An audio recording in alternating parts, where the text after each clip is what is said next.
Tensions are rising in one of the most hotly contested regions on the planet, the South China Sea. From militarized artificial islands to fighter jets and warplanes, China's heavy presence in the disputed region is putting the U.S. and its allies on notice. On a quiet September afternoon in 2025, the Taiwan Strait transformed from a calm expanse of open water into a pressure cooker of geopolitical tension. What began as routine patrol duty suddenly shifted into a moment where a single miscalculation could have rewritten the future of Asia. The encounter between the United States ship Higgins and a Chinese Type 052D destroyer became one of the most dangerous close passes of the year. A battle fought not with missiles, but with silence, speed, and calculated defiance. A routine patrol turns menacing. On September 12th, at precisely 3:42 p.m., the United States ship Higgins, an Arleigh Burke-class destroyer, was carrying out a freedom of navigation patrol. These missions are conducted to uphold the principle that no nation may unilaterally close international waters. For most of the day, the patrol remained uneventful, the ocean calm and predictable, until a Chinese Type 052D destroyer broke formation and angled directly toward the American vessel. The shift was sharp and intentional, creating a collision vector that erased the usual safety buffer between warships. Within seconds, the ocean became a narrow, shrinking corridor where decisions carried enormous consequences. Inside the United States ship Higgins, the moment the Chinese ship altered course, tension pulsed through the Higgins decks. Inside the Combat Information Center, the SPY-6 radar illuminated the unfolding threat with clinical accuracy, tracking every acceleration and adjustment from the approaching vessel. The readings were troubling. The Chinese destroyer was not shadowing or observing. It was advancing at more than 25 knots. At that speed, the time for reaction ran thin. Crew members executed their responsibilities with disciplined urgency. Radar frames were captured and saved. Every sound and order were recorded with timestamps. These actions were more than protocol. They were preparation for the political storm that would follow if the encounter escalated. Yet beyond data and documentation, one detail created the deepest unease. The Chinese destroyer refused to communicate no radio call, no warning, no acknowledgement. In naval language, silence is rarely neutral. Here, it was intentional pressure. The strait as a geopolitical front line. The location of the encounter amplified every risk. The Taiwan Strait is not simply another maritime passage. It is one of the world's most contested regions. Operating in these waters means navigating political symbolism as much as ocean currents. A collision between two modern destroyers would not only be a maritime catastrophe, but could ignite a diplomatic crisis between two global powers. The closer the Chinese vessel came, the clearer this reality became for the crew of the Higgins. Attempts at communication meet strategic silence. As required under maritime law, the Higgins attempted to establish communication. The bridge issued warnings in English, followed by Mandarin, asking the Chinese ship to identify itself and alter course. No reply came back. The refusal to respond turned the standoff into a psychological contest. The silence was provocative, a test of American resolve, designed to see if the Higgins would flinch first. A contest of posture and perception.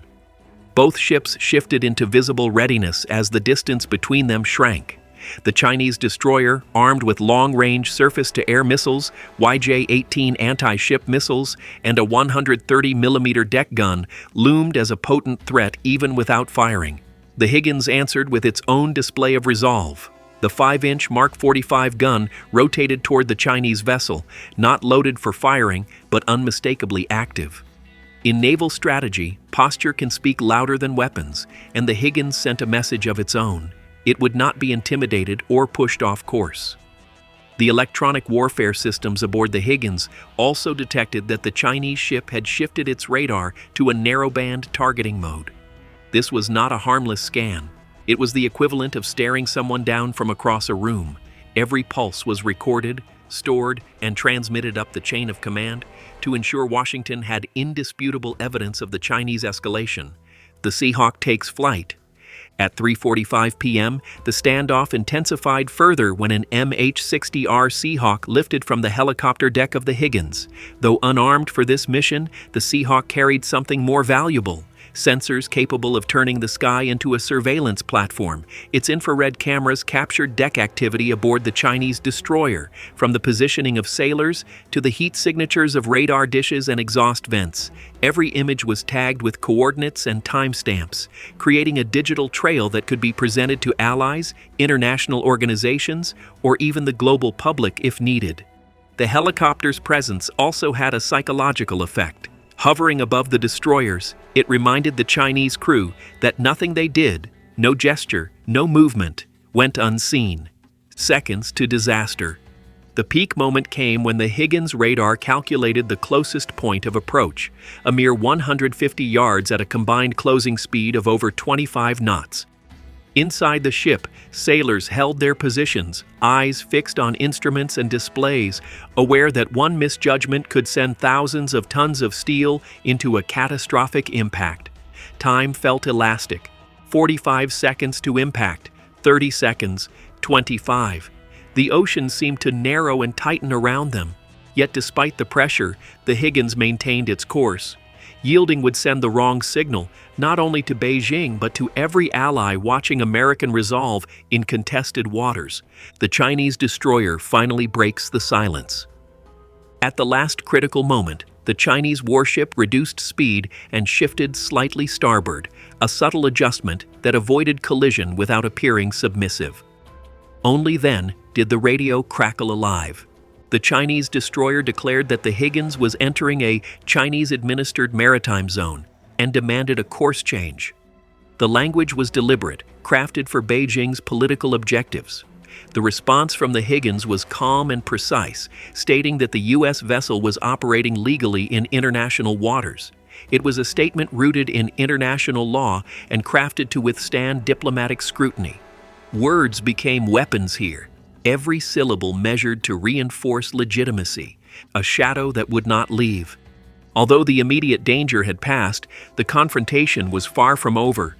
The Chinese destroyer continued to shadow the Higgins at a deliberate distance, keeping pressure on without crossing the line into open hostility. Their sailors even signaled gestures suggesting the encounter was over, yet the ship remained close. This was a familiar tactic, a controlled form of harassment designed to normalize aggressive presence without triggering conflict. The gray zone strategy behind the encounter. The entire confrontation reflected a broader pattern known as gray zone strategy. China routinely uses close maneuvers, ambiguous communication, and targeted silence to probe, challenge, and erode foreign operations in contested waters. Similar tactics have been used against British destroyers in the South China Sea and Japanese patrol aircraft in the East China Sea, as well as against numerous American ships during their routine patrols. Each incident may appear isolated, but collectively they reveal a calculated campaign to shift norms and expectations in maritime zones Beijing wishes to influence. A test of will that echoes beyond the strait. The United States counters this approach with discipline, transparency, and rigorous documentation. Ships like the Higgins are trained to remain steady, preserve evidence, and act within the bounds of maritime law. This blend of restraint and preparedness helps maintain credibility across alliances and diplomatic arenas. A confrontation without missiles but not without consequences. The near collision in the Taiwan Strait was more than a dangerous close pass. It was a real-time contest of strength, strategy, and narrative. China employed silence, proximity, and intimidation to push its claims. The United States answered with professionalism, documentation, and unwavering presence. No shots were fired, but the implications were profound. The incident reinforced a truth that both nations understand well. In the modern era, the most consequential battles are often fought in the spaces between words and actions, where perception can be as powerful as firepower. As tensions continue in the region, this encounter serves as a stark reminder that the next flashpoint may appear without warning, and that both nations are prepared for the next silent test of resolve. Thanks for watching this deep dive into one of the tensest naval standoffs of 2025. If you want more gripping breakdowns of modern military encounters, real-world defense technology, and the science behind global power struggles, make sure you tap that like and hit subscribe. Until next time, stay sharp, stay curious, and we'll see you in the next briefing.